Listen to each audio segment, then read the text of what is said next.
Hello, and welcome to 30 at 6 on Cecil TV. I'm Alison Donnelly. And I'm Rob Churnside, and it's Monday, the 6th of August, Alison. It is, and it is so hot. Did you know that it is the 73rd anniversary of the bombing of Hiroshima?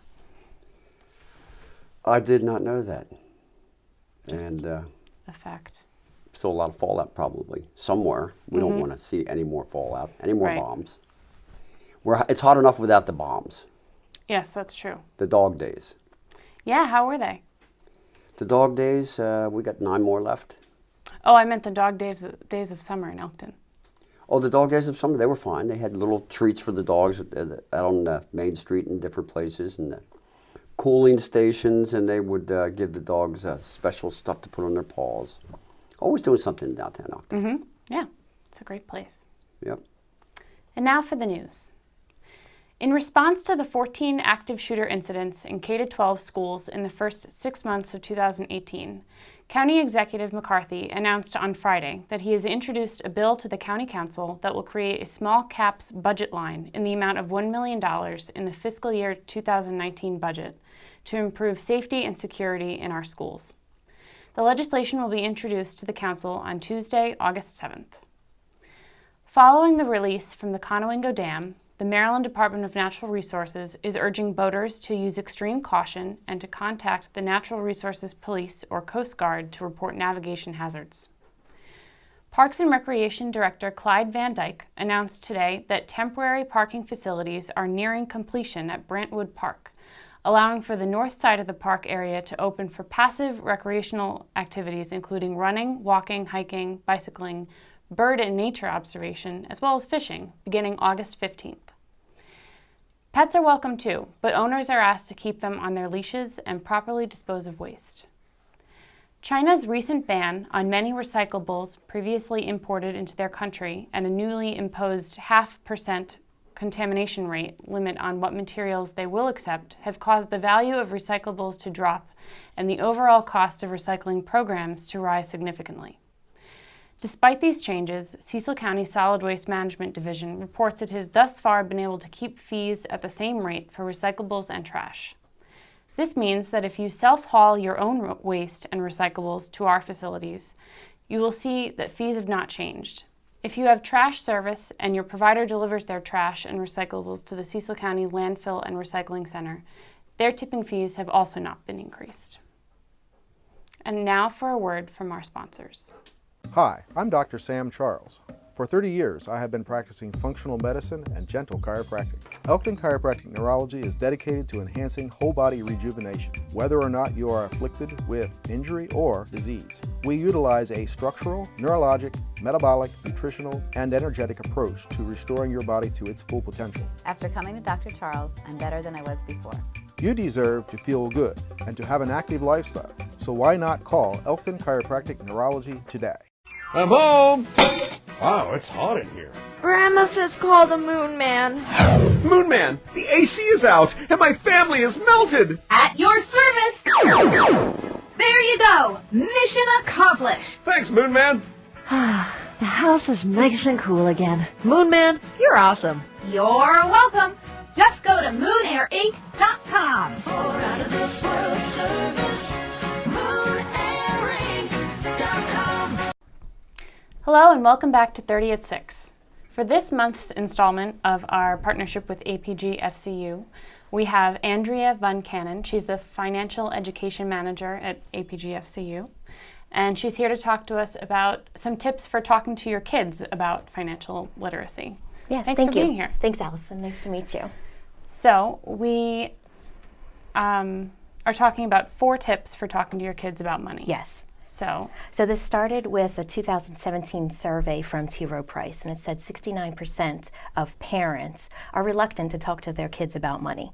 So with that, we went on and we said, well, what can some tips that we can come up with to help parents talk to their kids about money.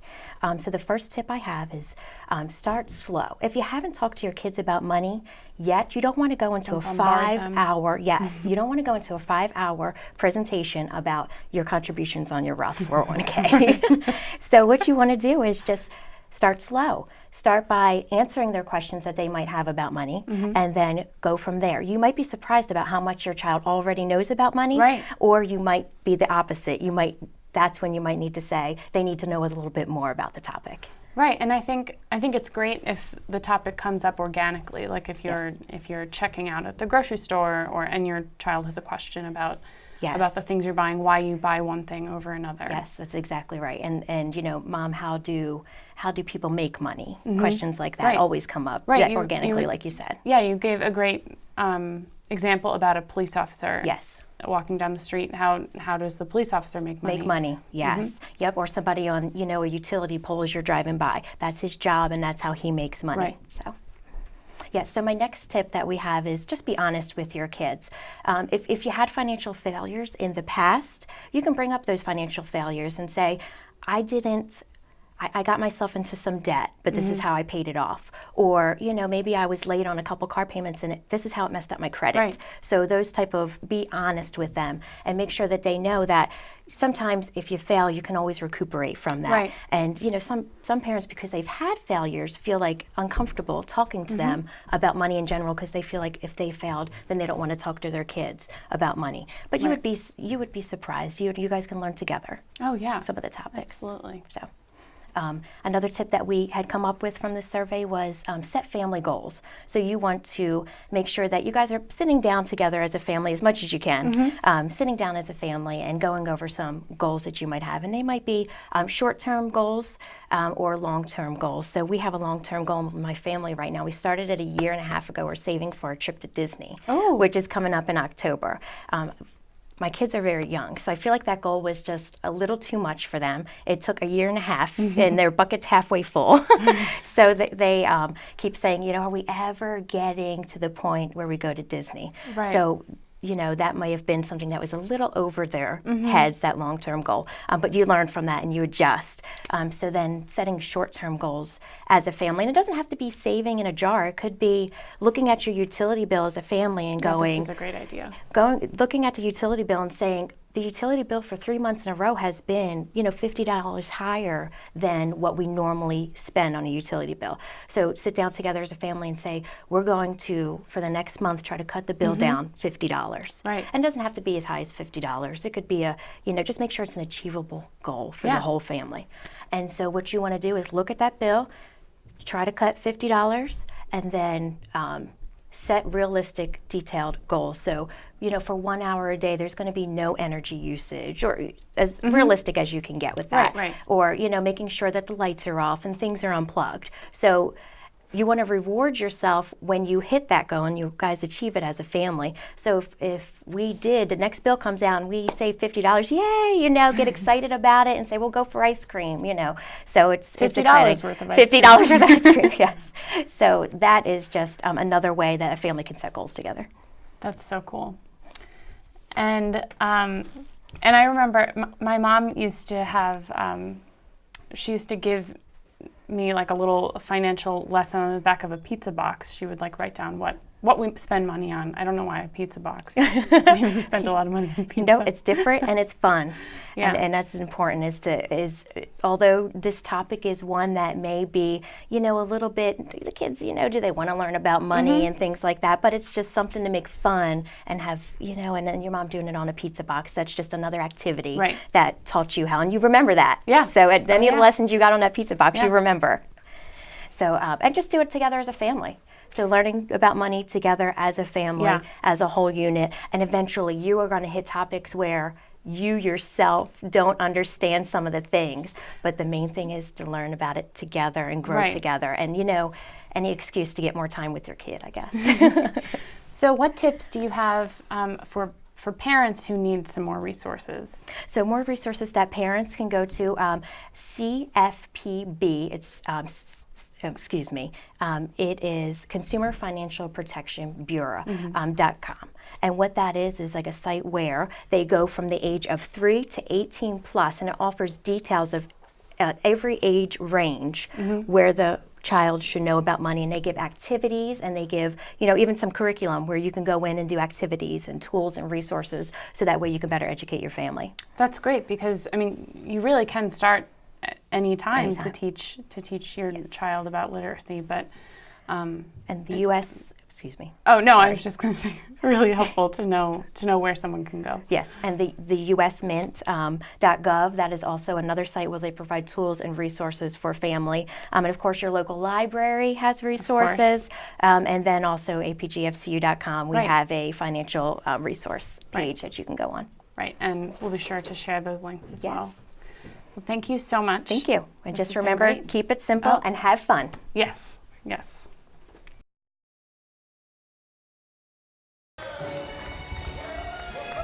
There was much to celebrate last week at the Elkton Walmart.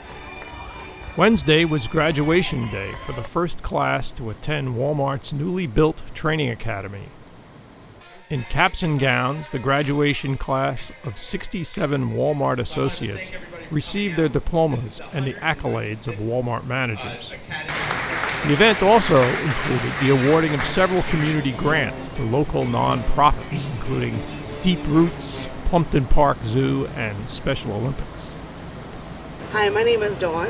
I've been with Walmart 14 years, a department manager for 2.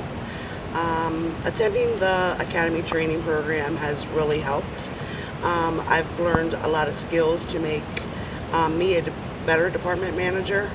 I've learned a lot of knowledge that I can take and give to my peers for future department managers.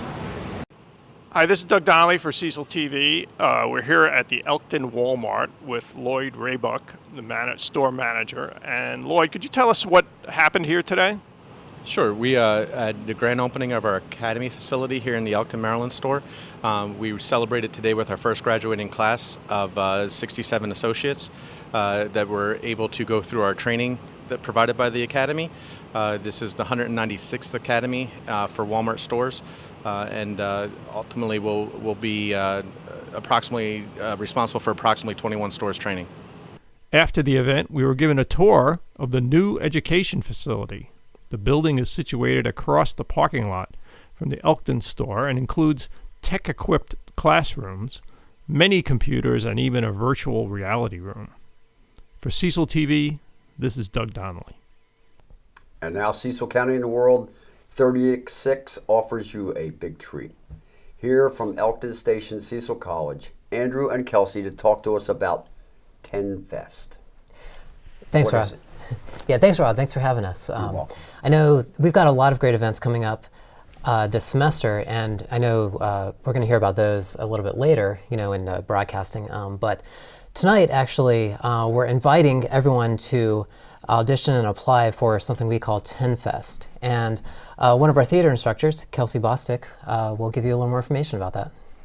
So we're really excited to be doing a 10-minute play festival at Cecil College. We started last year and we just renamed it TenFest this year, and we're really excited to have it as an annual event. Right.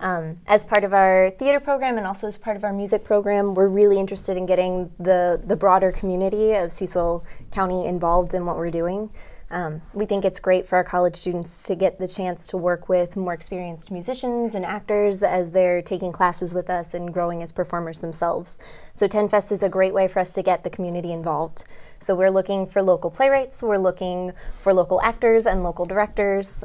We currently have the application period open for playwrights and also for directors. So that's due August 17th, and that's something you can find on our website. There are links on our Facebook page. So we're looking for local playwrights to submit 10-minute scripts, and we're also looking for local directors who are interested in directing those 10-minute plays. Wow. I have been to one of these things, and it's so much fun. It is, isn't it? It's a little too much for my attention span, but I'm trying to keep up. I was part of one before that was called Short Attention Span Theater, because it's so much fun that it's a little bit of everything. You could have something funny and something poignant, and then it really gives you a little taste of a bunch of different styles of theater, which is fun. Yeah. And it's great for the students because the students they get a lot of opportunities. They get to be on stage. They get opportunities to direct. They get opportunities to be backstage and work on the tech side of things. So it really is a great opportunity for students because they get so many different. They get exposure to so many different sides of theater as well. Yeah. So is there a cost for the public for this event? Not for participating, but tickets to the performances themselves are open to the public for $15. Well, that's worth it. We think so. That's already on my calendar. Oh, wonderful. Fantastic. Great. So again, deadline for folks who are interested in presenting at TenFest is? So this is for script submissions and also for anyone interested in directing. Applications for both of those are due August 17th. And we're also open to script suggestions. So if they're professionally published 10-minute plays that someone would really like to see performed in Cecil County, we're open to suggestions for those as well as for locally written pieces. And there's plenty of time to get your act together, so to speak, because when does it go off? So the performances are November 2nd and 3rd. So we're looking at auditions the first or second week of September. We're waiting to get our directors and our scripts in line to set firm dates for that, but it should be the first and second week in September. And then we go into the rehearsal period and then performances. Awesome. Yes, we're very excited. Bring it on. Yes. Did we miss anything? I don't think Do you so. want to talk about the music part of it? Yeah, along with the short plays or short scenes that you'll have. In between, there'll be some music, and maybe who knows what else. There could be, you never know. So we'll have the music students performing as well, and maybe there's some more talents out there that we don't even know our students have. So it's a really great, flexible piece to showcase the talents that we have, and also to get to know our new incoming students, because we don't always know what we'll see in the fall. We have new students, and it's really exciting to see the students that show up at Cecil College and get to know them and work with them leading up to our larger performances in the spring, where we know them and we're able to bring them into a larger performance. But the 10-minute festival is a great way to get everybody on stage and get them to know each other, and it ends up being a really fun performance. I look forward to it. Wonderful. Right. We look Thanks forward so to seeing you much. there. Thanks for coming on 30 to 6. Oh, our Thank pleasure.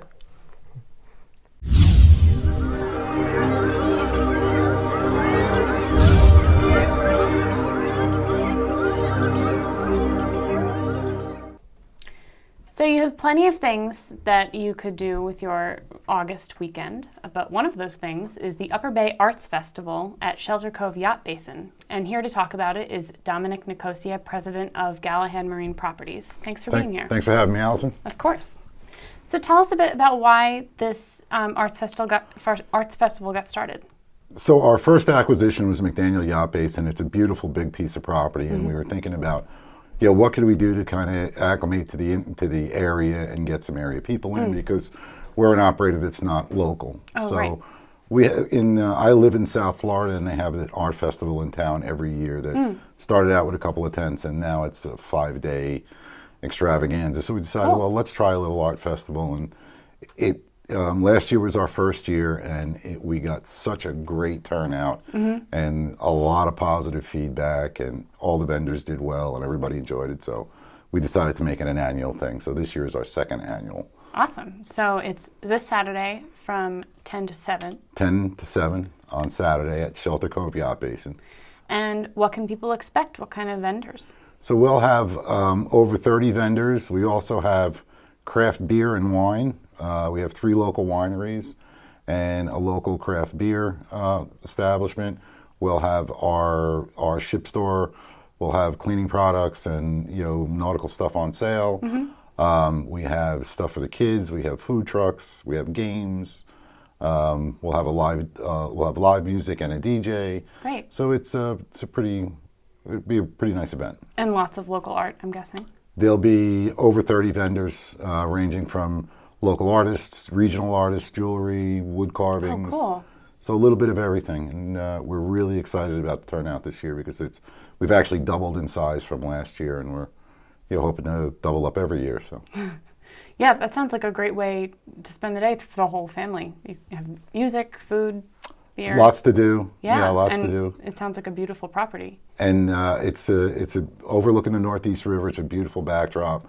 Come for the day. There's plenty of boats there. We'll have some boats in the water. We'll have some boats on land. So there's a lot to see, a lot to do, and it's a nice afternoon. So do you hope that? So this is the second year, we should say. This is our second annual arts festival. Yes. Do you hope that the festival will expand and maybe take on sort of what the festival you described in Florida, a longer? So our goal is to double in size every year for at least the first 5 years. And a lot of the vendors that were with us last year, most of them came back this year. And then we added, a bunch more. So we'd like to get it to the point where it's a weekend event where, take a couple days to walk through it. So we'll see how that goes. Yeah, that sounds awesome. Did we leave anything else? Where can people learn more? You can go to our website, galahadmarine.com, or our Facebook page at either Galahad Marine Sales or Shelter Cove Yacht Basin. And all the information about the art festival is there. It's, like I say, Saturday 10 to 7. We have a rain date of Sunday, but the weather's looking really good for Saturday. It is. Better than Sunday, so we're optimistic. Very cool. Well, I'm excited to check it out. Come on down. Thanks for being here. Thanks for having me. I'm home. Wow, it's hot in here. Grandma says call the Moon Man. Moon Man, the AC is out and my family is melted. At your service. There you go. Mission accomplished. Thanks, Moon Man. The house is nice and cool again. Moon Man, you're awesome. You're welcome. Just go to moonairink.com. For out of this world service, moonairink.com. Hi, I'm Dr. Sam Charles. For 30 years, I have been practicing functional medicine and gentle chiropractic. Elkton Chiropractic Neurology is dedicated to enhancing whole body rejuvenation, whether or not you are afflicted with injury or disease. We utilize a structural, neurologic, metabolic, nutritional, and energetic approach to restoring your body to its full potential. After coming to Dr. Charles, I'm better than I was before. You deserve to feel good and to have an active lifestyle, so why not call Elkton Chiropractic Neurology today? And now 30 at 6 welcomes another service that our viewers may not know about, but could be very important. Welcome to Tina Marie Brown and Carol Masden from Mobil Crisis. Carol, tell us a little bit about your role and what your agency does. Good evening. Thank you so much for having us. We feel so blessed to serve the citizens of Cecil County, and it really is attributed to your health officer, Stephanie Garrity. She is such a champion of ours, and our company is affiliated Sante Group, and we're the Eastern Shore Crisis Services Division, and we've had Mobil Crisis Services actually right here in Cecil County for 5 years, thanks to your health officer, Stephanie Garrity, and your county council. They fund a portion of the Mobil Crisis and a call center. The call center is available 24 hours a day, 7 days a week to every person in Cecil County who might need mental health or substance use support by calling 888-407-8018. And we have a Mobil Crisis team available in Cecil County 7 days a week that's free. Doesn't matter if you have insurance, if you don't have insurance, if you have lots of money and live on the water, or if you have lived in a very small home and you are aspiring to live on the water. Right, like many of us. Exactly, like many of us. Then you can call the Mobil Crisis Program, and the Mobil Crisis team can come to your home if you are experiencing issues. A team of 1 or 2 clinicians can come and help, or we can meet in the community. Tina, do you want to tell a little bit about how that program works? So I'm in charge of the daily operations of the Mobil Crisis team, so I work directly with the clinicians, and I also actually still go out in the field myself. So when we receive a call, we'll meet the person, and we can meet the person anywhere. If you don't want us to come into your house, that's fine. We can meet you at Wawa, we can meet you at Rural Farms, we can meet you at the library. And we'll sit down and talk with you. We'll want to find out what the problem is, and then we'll help you develop solutions. We like to connect people to as many resources in the community as we can. We deal with substance use disorders, we deal with mental health disorders, we deal with a lot of children that have behavioral disorders. But we will link people up to the services they need, and then we will follow up with them for a week or 2. In Cecil County, we're actually lucky. We have a special program for a child and adolescent children, And we can follow those cases as long as we need to. As long as the family needs support, then we can continue to offer that to them. And Tina, because you cover the entire shore and Yes. beyond even, you pretty much know or need to know what's available, say, in Cecil County. Exactly. And Affiliated Sante Group, our parent company, actually is Maryland's largest provider of crisis services. We cover, our Eastern Shore division covers, as you mentioned, the call center covers from Cecil County down to Worcester County, and our Mobil Crisis Program covers from Cecil to Somerset. And Affiliated Sante Group's crisis programs cover Baltimore County, Prince George's County, Carroll County, and we're actually really feeling blessed to now start covering Harford County. So, so those are the things that we're able to do. We, with Cecil County having made an investment of $200,000, we actually have, last fiscal year, we diverted 215 people from, meaning we kept people from the hospital, and according to some of the programs that we have seen, we feel that we have saved Cecil County over $470,000 by keeping those people out of the hospital, at least that. So we feel that we bring a big return on the investment that Cecil County has invested in us. We give people quality of life, we help to bring linkages to resources, and we feel really fortunate to have great partners like Sheriff Adams and Chief Donnelly with the Elkton Police Department, Chief Brooks with Emergency Services, with the Drug-Free Cecil program, and Ken Collins and Mike Masuli.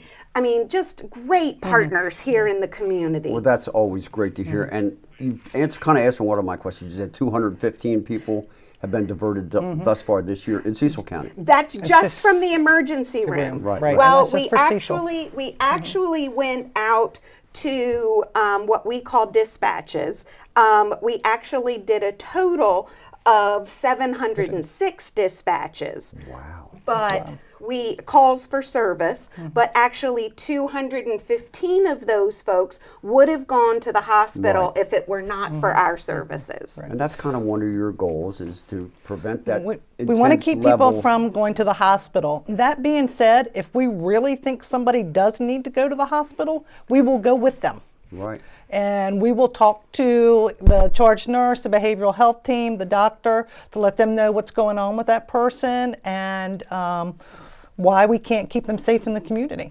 Well, that only makes sense because if somebody's having a freak out, for lack of a better term, absolutely, and they can't really describe what's going on, having your objective input is probably really crucial. Right. Exactly, because families, you know, if this is the first time or the third time or the 10th time for that freak out or whatever is happening with that family, you know, they need that support. They need that. And even if it's law enforcement, they need that help and that support.